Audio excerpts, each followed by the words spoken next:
بەڵێ هەر لەسەر سەردانەکەی سەرۆکوەزیرانی یاریمی کوردستان ڕادەوەستین بۆ واشنگتن گفتوگۆی زیاتر ئەکەین سەبارەت بە ئامانجەکانی ئەم بانگێشکردنە و هەروها گرنگی ئەم بانگێشکردنە لەلایەن ئەمریکاوە بۆ سەرۆکوەزیرانی هەرێمی کوردستان جەنابی ڕێزدار مسرور بارزانی کە دانان نەقی شرۆڤەکاری سیاسی لە سلەیمانیەوە لەگەڵمان میوانە و وەڵامدەری پرسیارەکانمانە بێت. ئەم کاتت باش بە ڕێزدانە.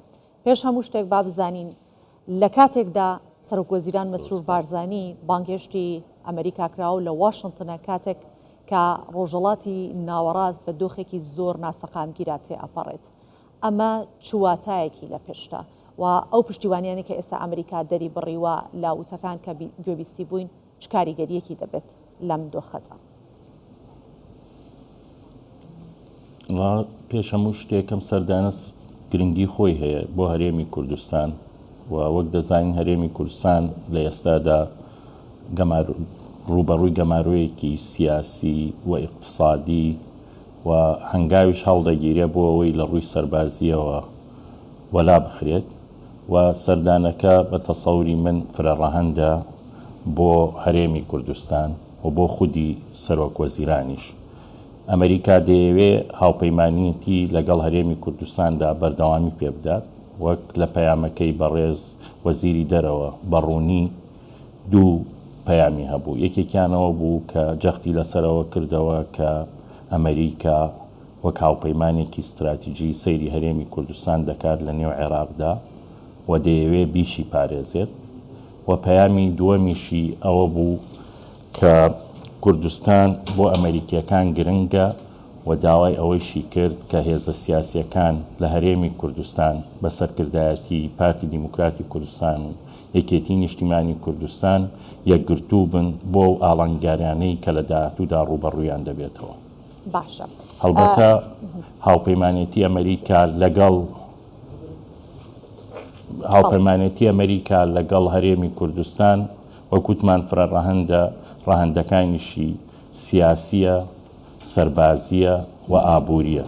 وەک دەبینین ئەو وەبدەی لەگەڵ بەڕێز سەرۆک وەزیرانە یعنی لە تێکەڵەیەک لە کابینەکەی پێکاتووە سەروی هەمویان لە بواری میلیتاری و سەربازی. باشە. بەڕێزدانە هەر پێشەوەی کە لەگەڵ جەنابەت گفتوگۆکەم هەواڵێکمان بە بینەران گەیاند ئەوە بوو کە لە دەقی قسەکانی ئەنتۆنی بلینکن باس لەوە دەکات کوردستان هاوبەشێکی دێرینی ئێمە لە ڕابردوو و لە ئێستا و لە داهاتوش. ئەمە چ خوێندنەوەیەکی بۆ دەکرێت لە کاتێکدا کە بە تایبەت جەخت لە قوربانی هاوبەش کرایەوە تێدا؟ وڵای هەرێمی کوردستان حکومڕانی هەرێمی کوردستان بۆ دوو بەشی سەرەکی دەگەڕێتەوە و ئەمریکا لە ناوەڕۆکی بەڕێوەبردننی حکومڕانی کوردستان ئاگادارە چی پێش ئازادی عێراق و چی دوای ئازادی عێراق. پێش ئازادی عێراق ئەوە دیفاکتۆیەک بوو کە هەرێمی کوردستان دابمەزرێنرێ. ئەمریکا و هاوپەیمانەکانی دوو گرنگترین لە هاوپەیمانەکانی ئەمریکا هاوکات لەگەڵ ئەمریکا تا ئەم لەحزەیە لەگەڵمانەوەی هەرێمی کوردستانن، ئەوانیش بەریتانیا و فەڕەنسایە و ڕۆڵی زۆر کاریگەر و گرنگیان بینیوە. خۆشبەختانە دەبینین ئەم کابینەیە حکوومەتی هەرێم و کابینەکانی پێش و بەشێک لە سەرکردایەتی سیاسی کوردستانیش پەیوەندی شەخصیان لەگەڵ کاراکتەرە سیاسیەکانی نێو کابینە جۆربەجۆرەکانی ئەم سێ وڵاتە گرنگە هەبووە.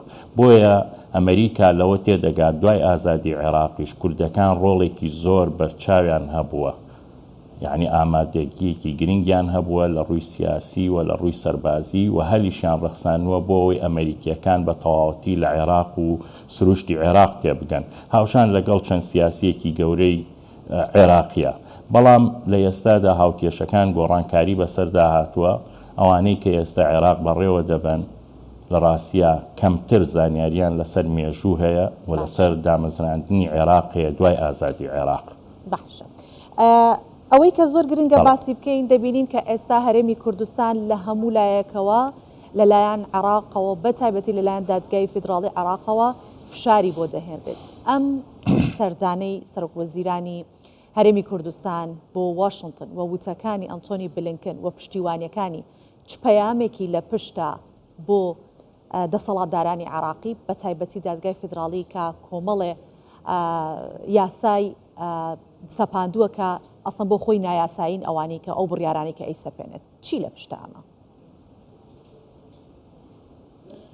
وڵای ئەوەی لە پشتە هەرێمی کوردستان دەیەوێ مستەقیل بێ لە ناو عێراقێکی یەکگرتووە و مستەقیلیەکەشی ئەوەیە کە ئەگەر بێت و هەرێمی کوردستان لە ڕووی ئابوووریەوە سربەخۆ بێ ئەوە خۆی هەناردەی نەوت دەکات بۆ دەرەوە و هاوشان لەگەڵ عێراقیەکانە هیچ یعنی بەرپەستێکیش دروست ناکە و لە گفتوگۆشتا بووە.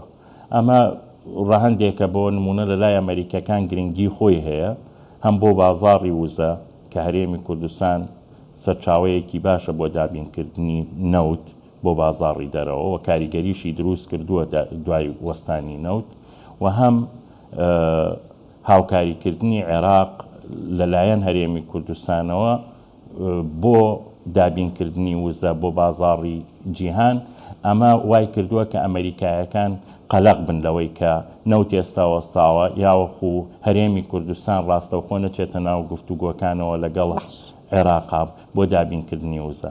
لە ڕاستیە ئەم بڕیارانەی دوایی دادگای فیدراڵی دەبوو ئەوەندە بڕیارێکی ئیداری بووایە بڕیارێکی سیاسی نەبووایە و بڕیارە ئیداریەکانیش بێ گفتوگۆکردن لەگەڵ سەرچاوەکانی تری دەسڵاتە بۆ نمونە دەرکراوە بەرامبەر بە هەرێمی کوردستان بۆیە ئەمە ئاستەنگیەکی زۆر گەورەی دروست کردووە هەم بۆ بڕیار بەدەستەکانی عێراق و بۆ هەم بۆ چاودێری ئەمریکا بۆ داهاتووی عێراق.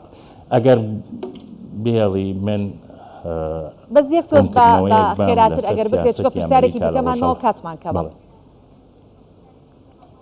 بەڵێ عێراق بەنسبەت ڕۆژهەڵاتی ناوەڕاستەوە دڵی ڕۆژهەڵاتی ناوەڕاستە و ئەمریکا لەوە گەیشتووە عێراق گرنگە بۆ ئەمریکایەکان و لە نێو عێراقشا لە ڕاستیە هەرێمی کوردستان بۆ ئەمریکایەکان گرنگە و هەرێمی کوردستان مێژوویەکی هەیە لەگەڵ ئیدارە جۆر بە جۆرەکانی ئەمریکا و ئەم ئیدارەیە بۆیە وەزیری دەرەوەی ئەمریکا بەڕوونی یعنی بە هەموو نایارەکانی هەرێمی کوردستانی وتەم جارە هەرێمی کوردستان دەپارێزین و ئەوەی گرنگە بۆ عێراق گرنگشە بۆ هەرێمی کوردستان.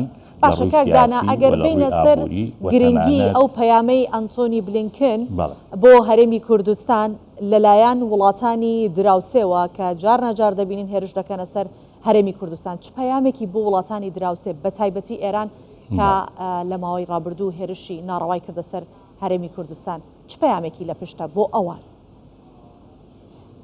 پەیامەکە ڕوونە ئەمریکا دەڵێ عێراقی ئێمەیە لە نێو ڕۆژهەڵاتی ناوەڕاستە ئەگەر بێت و ڕیماپی یعنی جارێکی تر خەریتەی ڕۆژهەڵاتی ناوەڕاست قسەی لەسەر بکرێەوە ڕیفۆرمی تیا بکرێت لەلایەن ئەمریکیەکانەوە یان گۆڕانکاری تیا بکرێت عێراق لە سەروی هەمویانەوەیە و لە ناو عێراق شەهرێمی کوردستان ئەوان جەخت لەسەرەوە دەکەنەوە کە دەیپارێزن.